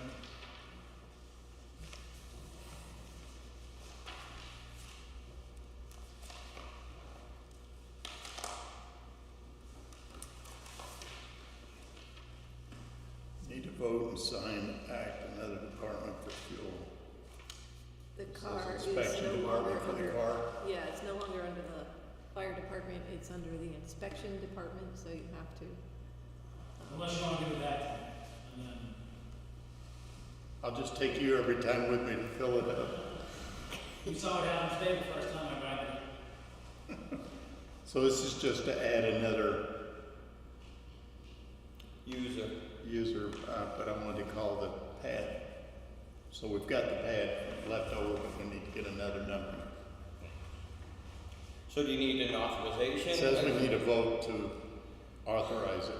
Do we wanna just give it to, like, you for now? And- Well, what we were doing, what Phil and I talked about, is just leaving it downstairs for the inspectors. Okay.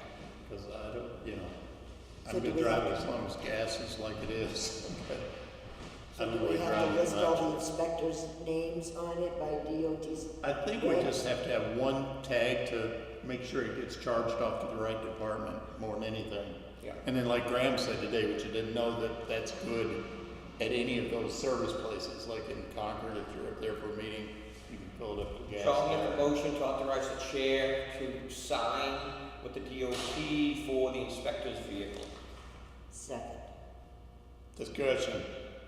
All those in favor say aye. Aye. Motion carries.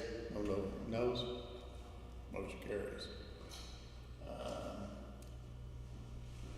Tax map?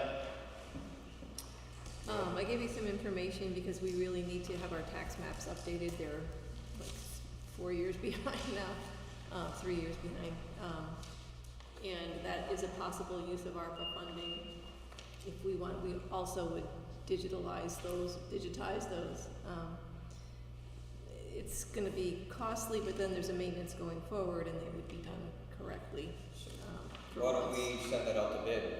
That's what Yeah. you're probably gonna wanna, this was an informal quote to give me an idea, and then he said he'll do a formal quote if we want that, we'll just open it up. And then we definitely have to digitize if we're gonna put them on laptops or Right. pads or whatever. Okay. So you need a motion on that, Susan? I don't think so. I don't think so, you just want me to We need a prepare. motion to accept the bids once we get a bid. Right. So send it out to bid. So the answer, yes, we want to do it, and send it out to bid. Okay. So do we have, like, an RFQ prepared or? Not yet, I've looked at a couple from other towns, I'm gonna do something like that, and I can send it around to you and see if it fits the bill, but. I could take a look at that with you if you want. Okay. Okay. Next is review of town-owned properties and purchase. The first thing I would ask, I saw that you have a list of it, I don't know if Rich has had a chance to look, I think the first person we should start with is just ask Rich about his opinion before we go any further in the process. Well, Okay, the so policy and procedure is okay. We used it Yeah. last year. Yeah, no, I'm saying the property. The property needs to be Oh, reviewed yeah. before. I mean, the- I think we're gonna put it out that if anybody's interested in properties, and then we decide whether we want to sell them. Okay, And we're gonna stick with our previous thing, that it has to be a butters. yeah. No, I'm just saying the ones that we already have the request for, if that's something. You still have to review the land. Yeah. Right. We have to look at the land to see whether or not we, want to sell it, and make sure, and then determine for what amount. So we have to look at them, This Oh, says Rich June does. 15th is the deadline for request. Right, that's what you have in your policy, so, Okay. if you had others in mind yourselves, I guess you can go I past. only know the one on Hook or whatever, the triangle the guy wants to buy That's for a one of the septic. two. That was a couple. There's a couple of them, yeah. And I added that one line at the end because we did have a problem this year. One of the buyers, there was two that went in together, they never got their deeds recorded, so the town is still showing as the owner. No kidding. So, pardon me? So no tax revenue. Right, yeah. So we have to remedy that, but going forward, I would say something like within 60 days of the sale, the buyer will be responsible, because Sumner did tell us they have to be responsible for doing everything going forward, but if they don't, Then they don't own the land, and then we can't tax them for it. Well, it probably ought to say something like anything not recorded within 60 days will void the sale of the property. Yeah. Yeah? Yeah, I like that better, because we got paid for it, right? Well, I think we should add, I agree with Susan, add the sentence about it must be recorded within 60 days of the sale. And if this is not done, then the land reverts back to the town. Okay. Why would we even give them 60 days? What's that? Why would we even give them 60 days? Well, they need some time to get it done, I mean, after the sale. These two people were gonna split it and then record the Yeah, deed, so it was gonna take. most of the time, not most, but I think everyone we sold last time, they split. A lot of them did, not all. 3 of the 4. So it Yeah. takes a while for them to get the surveys and everything done, how they're splitting it, so 60 days is realistic. Yeah. So I'll move that we add that sentence to the policy and procedure of sale of town-owned land, and add a sentence indicating that if this has not been accomplished within the time limit, the land reverts back, the sold land reverts back to the town. With a refund or not? No No refund. refund. No refund. Okay. Second. Discussion. My comment would be based on our attorney saying that it's a legal statement. I think it is, but just to verify. Yeah, you can run it by council, that's fine, but we want to be, Any other discussion? Want to say something? the only thing I was gonna say is if we don't, if they don't get to forfeit their money, they'll never take the time to Right. record the deed. That's all I was gonna say. All in favor, say aye. Aye. Noes, motion carries. Next, I have a comment about fire department equipment. This is referring to the antique that is now housed at the museum, that the fire station wants to put in their new firehouse and display. There's been a lot of talk between different committees and everything about who this belongs to and who has the authority to decide where it goes. And so I thought we ought to bring it to the table and get it off the table so the debate stop and it becomes a, I think it's a very simple decision. well, let's hear it. And That pumper, that old pumper, belongs to the citizens of Kingston. And to have more visibility, what better place to make it a showpiece in the new fire station?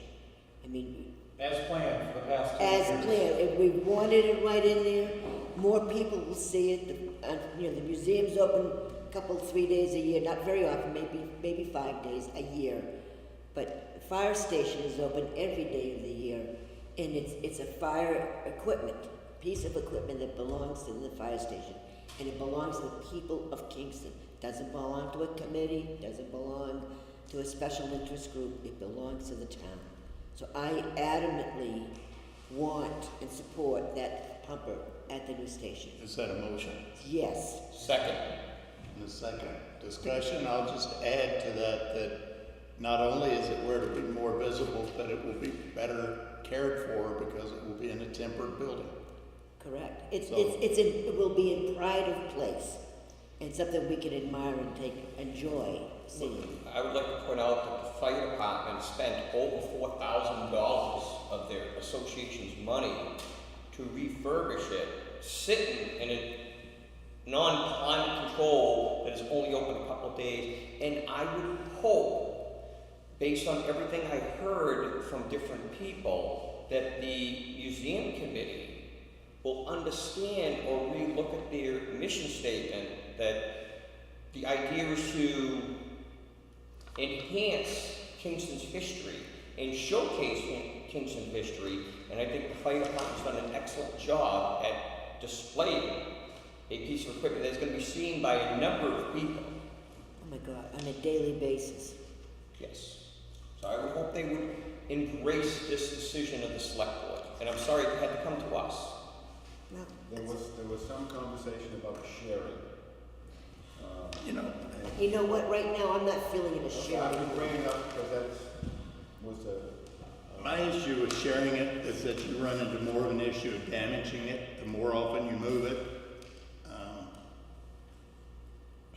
I mean, obviously, if they have a great big event or something and want it, then that may be something they can ask for at that time.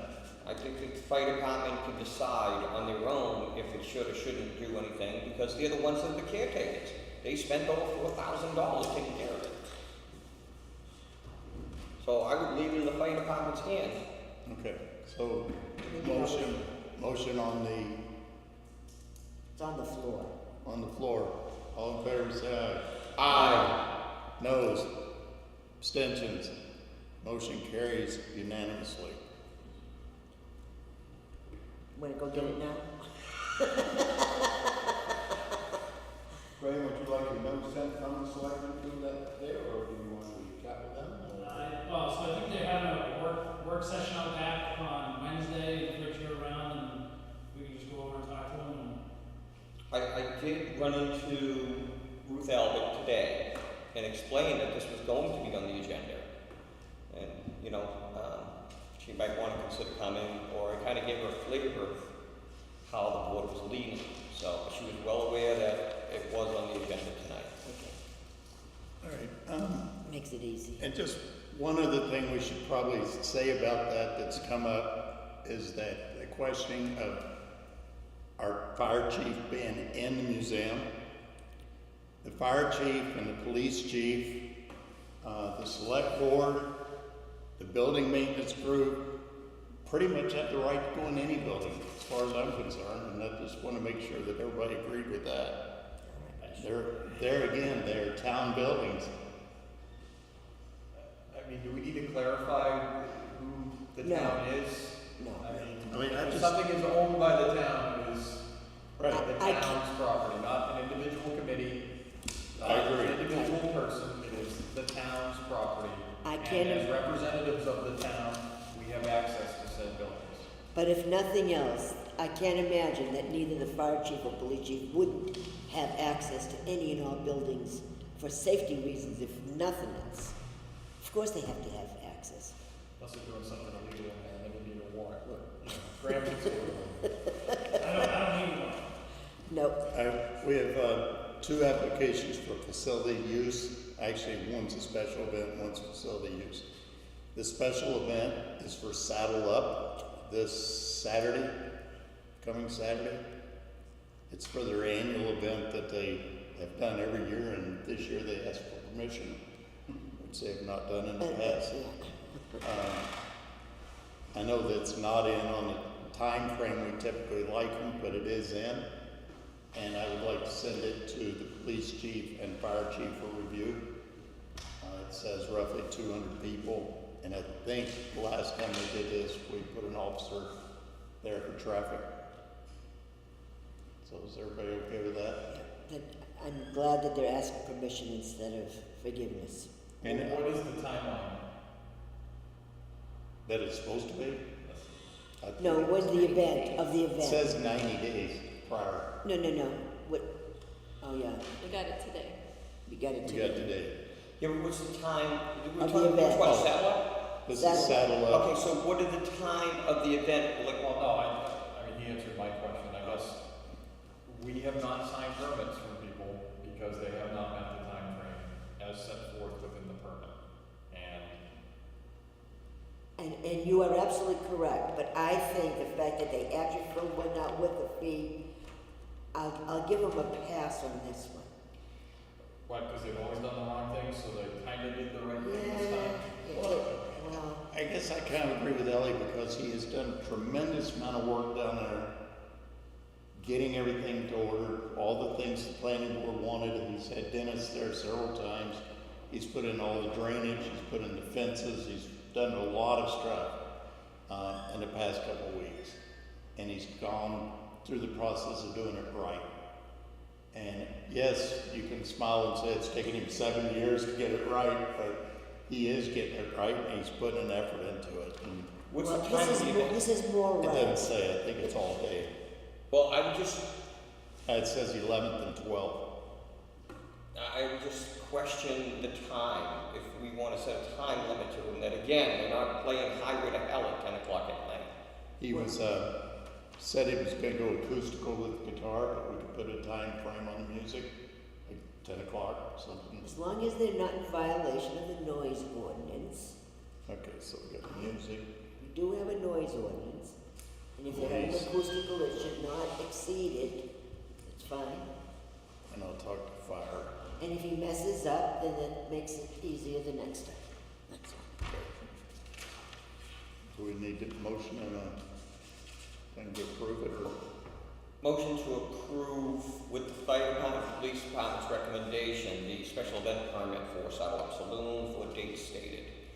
Second. Discussion? All those in favor say aye. Aye. Noes? No. Abstentions? Motion carries. Next one is an application for facilities use. This is from the people immediately next door that I got word they were doing a wedding and contacted them and talked to them. They're planning on, see if it says,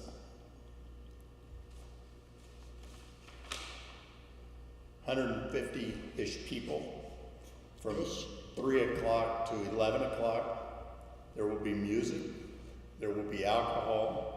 It is June 25th, the same as the beer bash. Now, what the request is to use this parking lot for parking. Let's call it beer festival. Beer festival. But they want permission to this, and I told them specifically to call the police department, because I know by law they have to have a detail. And Joel said he hadn't heard from them. So I guess my comment on the last one would be the same as this one, to contact fire and police and see what they want to do. And permission is granted based on approval from the fire. And I think they need 2 officers, because they got depot and this and they've cleared the lot out there. Probably will end up parking some cars back there, but that'll be up to Joel, obviously.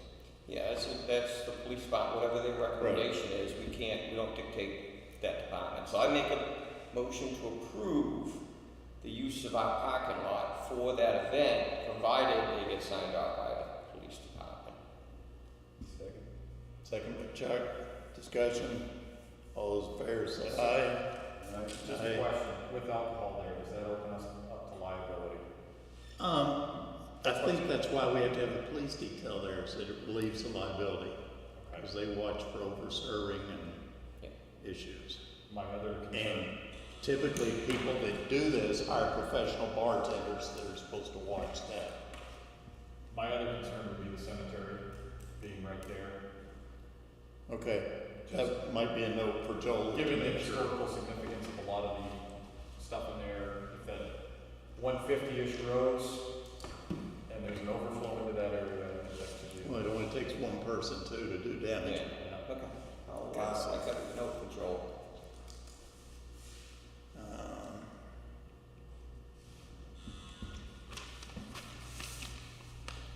We got a couple of veteran things in here.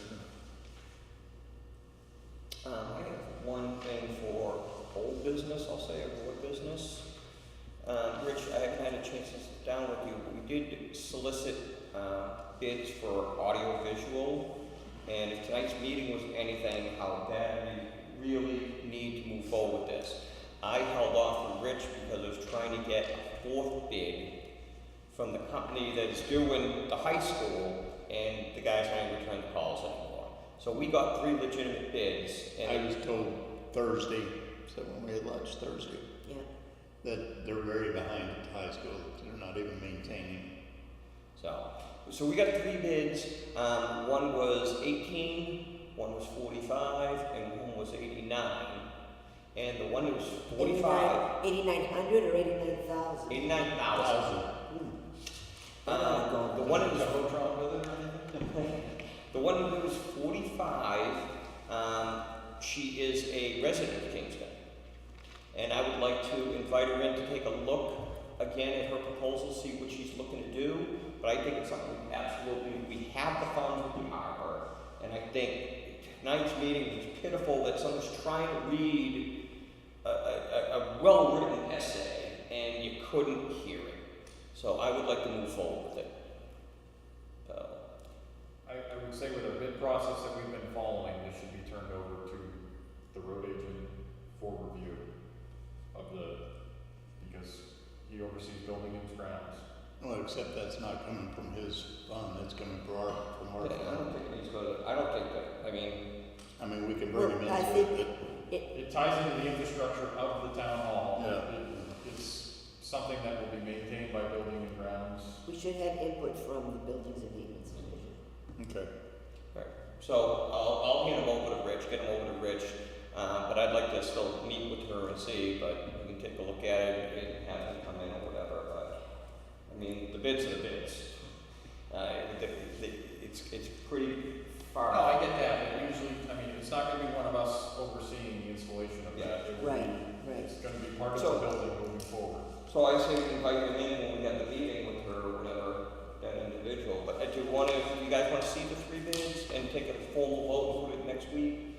And you know. Are you the only one that's seen the bids? No, I saw them. I went through them. Yeah, and Susan has a copy of it. I apologize, I was kind of waiting for a 4th one, but tonight's meeting is it's like, You know what, sometimes we keep waiting for other, if they don't wanna bid, they don't wanna bid, let's just move on. I know, we had such difference in pricing. Very big difference. That's why I wanted a fourth. I don't blame you, I understand that, Kevin, but we could wait till next 17. Yeah, and Kevin, well, he met with all of them, I met with all but one, and I thought she was, definitely her bid seemed to be the best.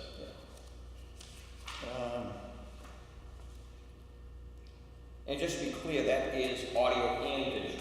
So there will be a PowerPoint projector that's mounted, screen that will come down, so every department, planning boards, someone can Bluetooth or plug in the wire and project that the recording is going to catch it from the different cameras.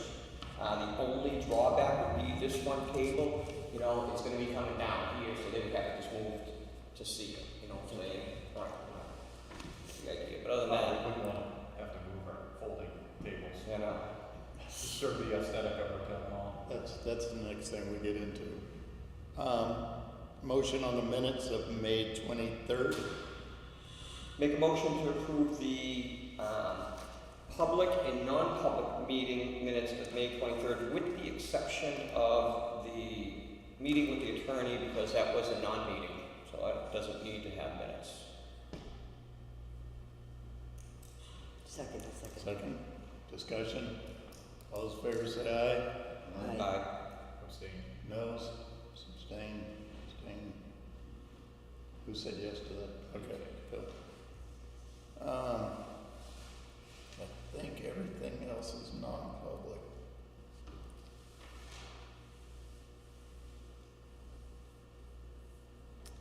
Anybody else have anything else that? The next meeting is the 27th. Oh, yeah. The morning meeting, department heads, or unless you want to set something in between. So the question is, are we gonna go to the 27th and skip the 13th and 20th completely? Elliot recommended breakfast the 20th as a meeting. Anybody wants to attend, have an open meeting across the street? For the 20th? Yes, it's a Yeah. Monday. That's the holiday. So We're gonna be at the center table.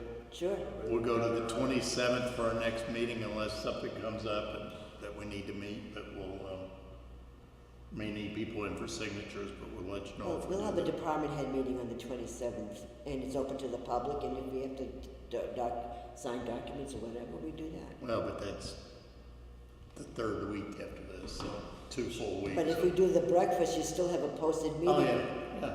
Yeah, so the 20th, at what time do you want to do it? 10 o'clock, 10 o'clock? 9, I don't care, you tell I don't me. care, it's lunch for me. I was gonna say, that's the middle of the day. 9 o'clock? You need me to attend this breakfast? You want me to attend this? No. It's the meeting, right? Yeah, you should take minutes. Oh, Jesus. So 9 o'clock 9 o'clock. at Benson's. Benson's.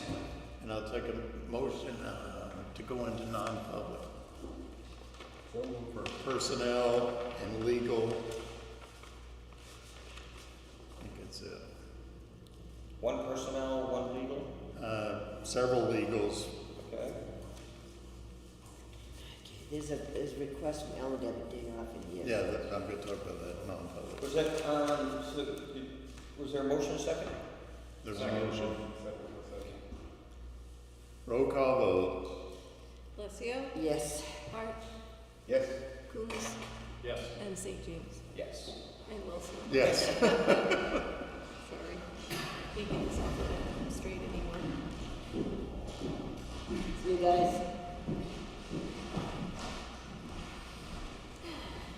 We'll shut the door on your way out. Thank you. Adam's gonna shut down too, I guess. You cutting off, or do you want to formally go to non-public? We're going non-public, Adam. Going non-public. Thank you for joining us. You're still there.